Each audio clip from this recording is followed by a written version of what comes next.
guys, in this lesson we have some examples about reflexive pronouns. So first of all, what is reflexive pronoun? We use reflexive pronouns when the subject and the object of a sentence are the same thing or same person or same people. So instead of object pronouns, we use reflexive pronouns. And those are myself, yourself, himself, herself, itself, ourselves, yourselves, themselves. So let's go to examples. Can you introduce yourself? Okay. Can you see you and yourself refer to the same person. So can you introduce yourself to us? Okay. Don't confuse with the us. This is object pronouns. So another example is, what are you talking to yourself?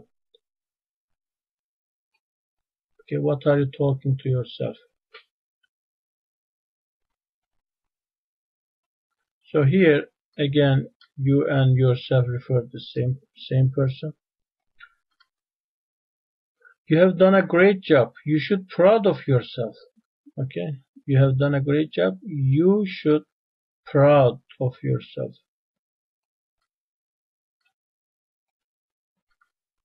Do you know why he killed himself? Okay, why he killed himself. So this he and himself is the same person. I promised myself that.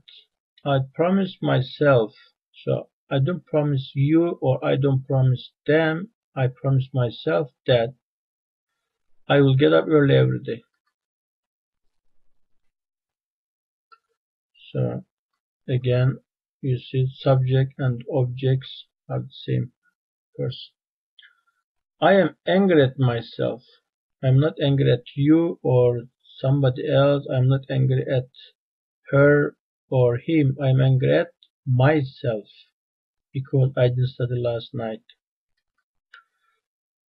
And finally, he has convinced himself that we may have a chance. Okay, you see, he himself refer to the same person.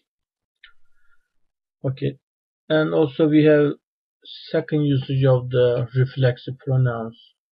This one, so for example, without this I say I don't know the answer. How do you know that? So when I put here myself after the subject, I say myself.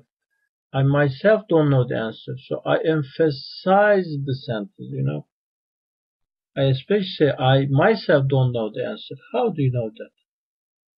So just I want to emphasize that I myself don't know the answer. Another example is I myself called Ahmed. Okay, I didn't expect somebody to call, or I myself called Ahmed and maybe I didn't get answer. I myself called Ahmed. So here again we emphasize the calling. You yourself should decide about your life. So don't ask another person or don't let people decide about your life. You yourself should decide about your life. Okay, so as you see, after the subject we put reflexive pronouns. And the third one is completely different meaning. I live by myself. We use with the by. So then that means alone. Okay, alone. I live by myself. I live alone. I don't live with somebody else. I studied by myself for the exam. I studied by myself for the exam. I didn't study with my friend or I didn't study with my teacher. I studied by myself for the exam. So alone. Here it means alone.